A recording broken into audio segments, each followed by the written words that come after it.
స్వామి నేను కరెక్ట్గా ప్రొనౌన్స్ చేస్తున్నాను లేదో నాకు తెలియదు కానీ డేజావు అని ఒక పదం ఉంటుంది. దాని మీనింగ్ ఏంటో సింపుల్గా చెప్తే జాగ్రత్తగా వినండి. మేట్రిక్స్లో గ్లిచ్ వచ్చినట్టు, జరిగిందే మళ్ళీ రిపీట్ అవుతున్నట్టు, మన మైండ్ మనకు అబద్ధం చెప్తున్నట్టు, అదే ఫీలింగ్ యాజ్ ఇట్ ఈస్గా 2-3 సార్లు రావడం. ఇప్పుడు మీకు సింపుల్గా చెప్పాలంటే ఇవాళ డీజేటీ గారు సీజ్ ఫైర్ అని ఒక ట్వీట్ వేసిన తర్వాత, అదే ట్రంప్ గారు ఇన్ఫాక్ట్ అలా వేసిన కొన్ని గంటల తర్వాత ఆ సీజ్ ఫైర్ వైలేట్ అయిపోయి 2 దేశాలు కొడేసుకొని ఆ కొడేసుకోవడం దీనికి ఫ్రస్ట్రేషన్ వచ్చి ఏం చెప్పాలో అర్థం కాక మౌనంగా ఉండడం. ఏది సీజ్ ఫైర్ అని చెప్పిన కొన్ని గంటలకే మిజైల్స్ గాల్లోకి లేవడం.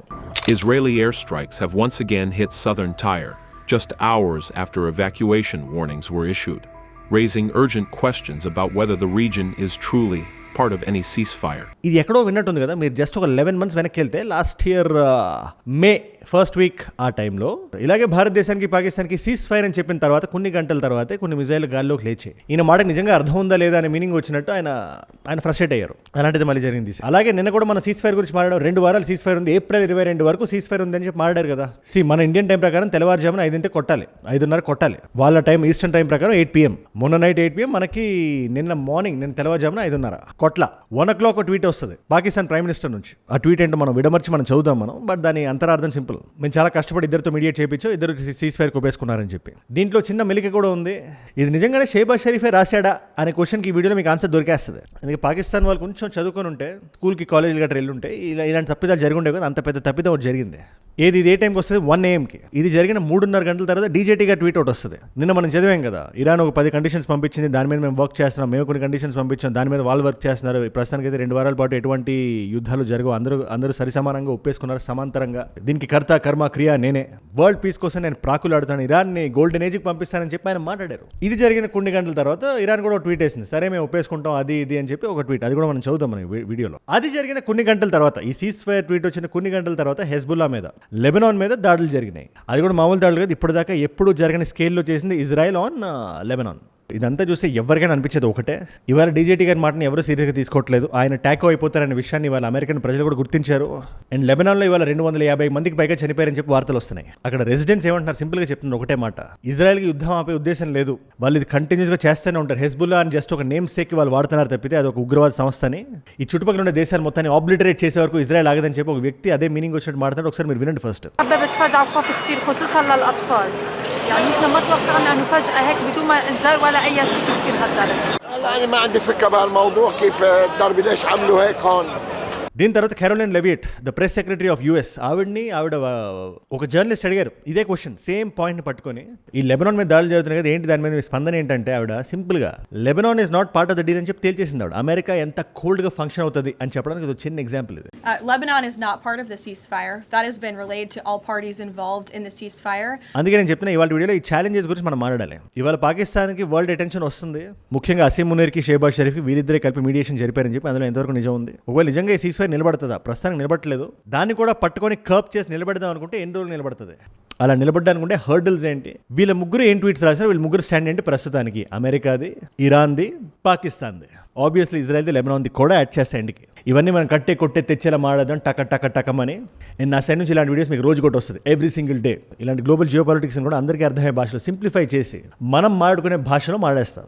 మీరు డైలీ చూస్తున్నట్లయితే వీడియోలు మీకు చాలా ఈజీగా అర్థమైపోతుంటాయి. అందుకే be a part of this daily gang. మీరు ఒకటే పని చేయాలి, కింద కనబడే సబ్స్క్రైబ్ బటన్ నొక్కి పెట్టేసుకోండి. సబ్స్క్రైబ్ చేశారుగా, డన్ స్వామి. ఇక ఈ నాలెడ్జ్ పని మీ దాకా తెచ్చే పూచి నాది. ముందుగా ఎవరెవరు ఎలాంటి ట్వీట్స్ రాసినా మనం తెలుసుకోవడం చాలా ఇంపార్టెంట్. బట్ దానికన్నా ఇంపార్టెంట్ విషయం ఒకటి ఉంది. అసలు ఈ సీజ్ ఫైర్ ఎందుకు జరుగుతుంది? స్ట్రేట్ ఆఫ్ హార్మూస్ని ఓపెన్ చేస్తామని చెప్పి ఇరాన్ కూడా ఒప్పుకుంది.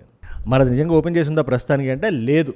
అట్ ద మూమెంట్ అది క్లోజ్ అయి ఉంది. దానికి కారణం ఇజ్రాయెల్ లెబనాన్ మీద చేసిన దాడి. సో ఆ మ్యాటర్ మీరు ఫస్ట్ క్లియర్ చేసుకోండి. ఇప్పుడు ఫస్ట్ మన షేబాజ్ షరీఫ్ ఏ ట్వీట్ వేసాడో చెప్తా, దాని తర్వాత లాస్ట్లో ఒక చిన్న పోక్రీ లెవెల్ ట్విస్ట్ అవుట్ ఉంటుంది, మీరు వినండి ఒకసారి. షేబాజ్ షరీఫ్ ఇది డిప్లొమాటిక్ ఎఫర్ట్స్ మేము పెట్టాం సెటిల్మెంట్ చేయడానికి అమెరికాకి ఇరాన్కి మధ్యలో, ఫ్యూచర్లో సబ్స్టాంటివ్ రిజల్ట్స్ రావడానికి, for the diplomacy to run it's course. ఆయన అంటున్నారు, ఇందు మూలంగా నేను రిక్వెస్ట్ చేసేది ఏమనగా ట్రంప్ గారిని 2 weeks సీజ్ ఫైర్ ఎక్స్టెండ్ చేయమని నేను రిక్వెస్ట్ చేస్తున్నా. ఆయన ధమ్కీ ఇచ్చారు కదా, ఈ ధమ్కీ ఇచ్చిన తర్వాత సీజ్ ఫైర్ ప్రకటించిన ముందు, అంటే మన టైం ప్రకారం నిన్న తెల్లవారుజామున 1 గంటకి. అలాగే ఇరాన్ కూడా మేము చెప్తున్నాం, మీరు కొంచెం ఆ స్టేట్ ఆఫ్ హార్మస్ మీరు ఓపెన్ చేయండి. అన్ని పార్టీస్ మీరు కొంచెం సమాంతరంగా సమకూలను పాటించండి.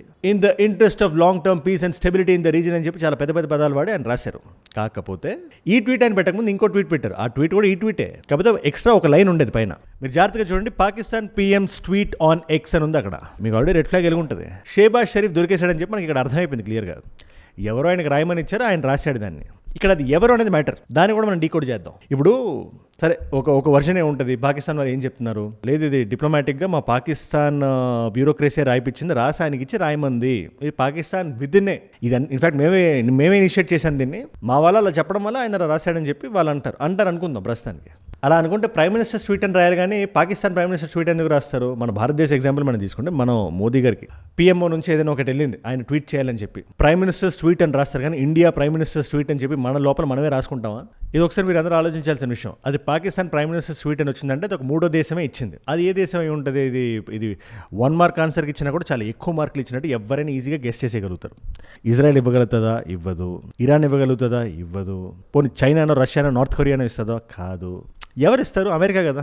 That's what happened. వీళ్ళు నీట్గా కోఆర్డినేట్ చేసి ఆ రెస్పాన్స్ని కూడా ముందే డ్రాఫ్ట్ చేసి పెడేసుకొని 4:30 AM మన టైంలో రాసేలాగా 1 o'clockకి నికాసైన ఈ క్యాండిడేట్ దొరికితే ఇతనితో రాయిపించి ఆ ట్వీట్ వేయించారు. ఇక్కడ పాకిస్తాన్ హస్తం పెద్దగా ఏముంది అంటే మీ ఊహకు వదిలేస్తాను అది. దీని తర్వాత మన డీజేటీ గారి ట్వీట్ మనందరం చూసిన ట్వీటే అది. దాని గురించి నేను మాట్లాడేసుకున్నాం. ఒకసారి వీడియో అయిపోయిందా నేను వీడియో చూడండి, నేను మళ్ళీ దాన్ని రిపీట్ చేయను. ఒక్క ముక్కలో చెప్పాలంటే, మా కండిషన్స్ వాళ్ళు ఒప్పుకున్నారు, నేను ఒక సూపర్ హీరోని, నా వల్ల యుద్ధం ప్రస్తుతానికి 2 వారాలు కాగింది, పీస్ ఇస్ మై గోల్ అనే మీనింగ్ వచ్చినట్టు ఆయన రాశారు. దీని తర్వాత నేను ఒకటే మాట అన్నాను నిన్న, దీని మీద ఇరాన్ ఎలా రెస్పాండ్ అవుతుంది అది మ్యాటర్ అవుతుంది అని. అండ్ ఇవాళ ఇరాన్ కూడా రెస్పాండ్ అయింది. ఆ అఫీషియల్ స్టేట్మెంట్ మీకు చదవాలంటే, అగైన్ ఫస్ట్ పారాగ్రాఫ్ అంతా షేబాజ్ షరీఫ్ని, అసీం మునీర్ని కంగ్రాచులేట్ చేస్తూ, పొగుడుతూ, ఆకాశానికి ఎత్తేస్తూ మేము చాలా సంతోషంగా ఉన్నాం ఈ డిప్లొమాటిక్ ఛానలింగ్ జరగడం వల్ల. సెకండ్ పారాగ్రాఫ్లో వాళ్ళు 15 పాయింట్లు పంపించారు, మేము 10 పాయింట్లు పంపించాం, వీటి మీద ఒక నెగోషియేషన్ ప్రస్తుతానికి నడుస్తుంది నెక్స్ట్ 2 వారాలకి. కానీ ఈ 2 వారాల్లో అమెరికా ఎటువంటి ఇనిషియేషన్ చేసినా, మమ్మల్ని హాల్ట్ చేసే ప్రయత్నం మీరు చేసినా, మా మీద మిజైల్స్ మీరు వేసినా, మా పవర్ఫుల్ ఆర్మీ రిటాలియేట్ అవుతుంది. ఇక్కడ లాస్ట్ పారాగ్రాఫ్ చాలా ఇంపార్టెంట్, మీరు జాగ్రత్తగా వినండి. టెక్నికల్ లిమిటేషన్స్ పక్కన పెడితే స్టేట్ ఆఫ్ హార్మస్ ఈ 2 వారాలకి ఓపెన్ ఉంటుంది, ఆపరేషన్ ఉంటుంది with the support of our defence team. అదే ఇరాన్ ఆర్మ్డ్ ఫోర్సెస్, IRGC అనుకోండి ప్రస్తుతానికి. This is the response of Iran. ఇప్పుడు ఈ ట్వీట్ వచ్చిన కొన్ని గంటలకి లెబనాన్ మీద దాడులు జరిగాయి, ఇజ్రాయెల్ జరిపింది. కోఆర్డినేటెడ్ స్ట్రైక్స్ అండ్ చాలా చాలా పెద్ద స్కేల్లో, ఇప్పటిదాకా జరగని స్కేల్లో 250 మంది చనిపోయారని చెప్పి వార్తలు వస్తున్నాయి. టక్కని ఇరాన్కి కాలింది, స్టేట్ ఆఫ్ హార్మస్ క్లోజ్ చేసింది, సీజ్ ఫైర్ ఆగింది. Breaking news just into our newsroom. Iran has reportedly closed the Strait of Hormuz again in response to Israeli attacks in Lebanon. This is according to అమెరికాని అడిగితే లెబనాన్కి మాకు ఎటువంటి సంబంధం లేదు, Lebanon అసలు డీల్లోనే లేదని చెప్తుంది.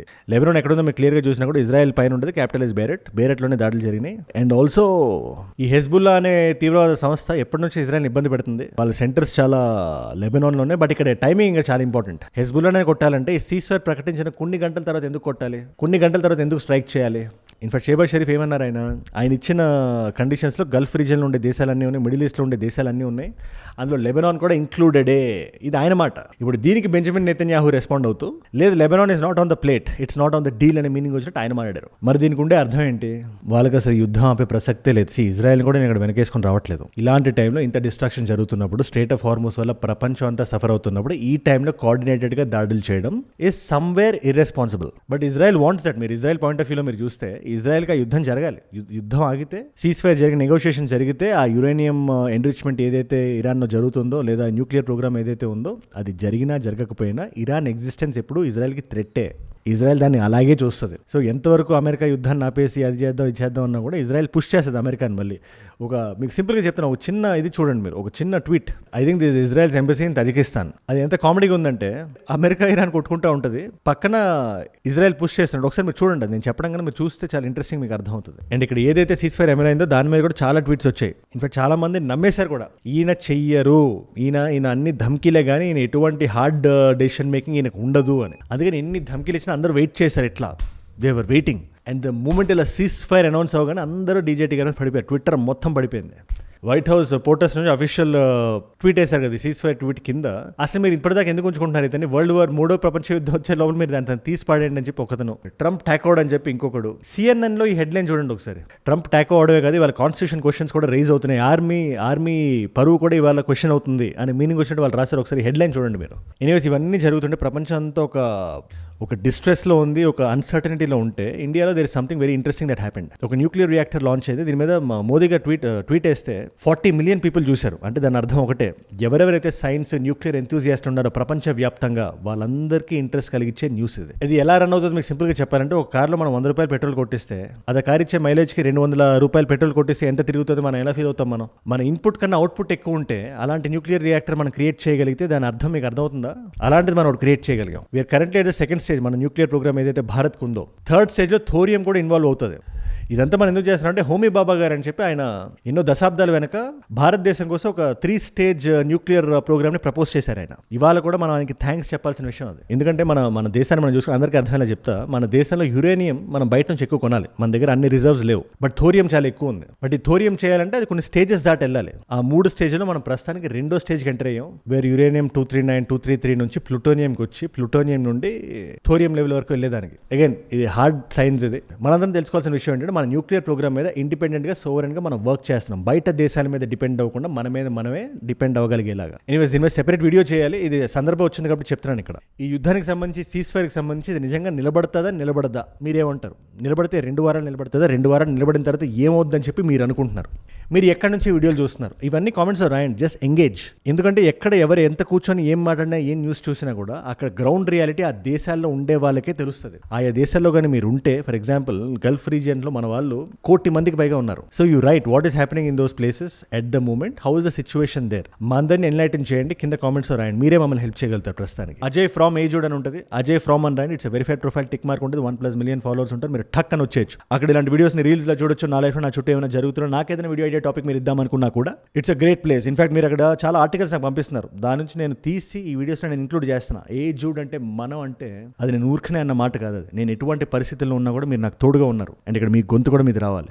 అండ్ ఏజుడ్ గ్లోబల్ అని మీ నాన్ తెలుగు ఫ్రెండ్స్కి నా కైండ్ ఆఫ్ వీడియోస్ మీరు షేర్ చేద్దాం అనుకుంటే definitely check out that channel. And మీరు ఇక్కడ దాకా ఈ వీడియోస్లో వచ్చారంటే నా వీడియోస్ మిమ్మల్ని ఆకట్టుకుంటున్నాయి, ఒక వాల్యూ పొందుతున్నారు. Thank you so much for that.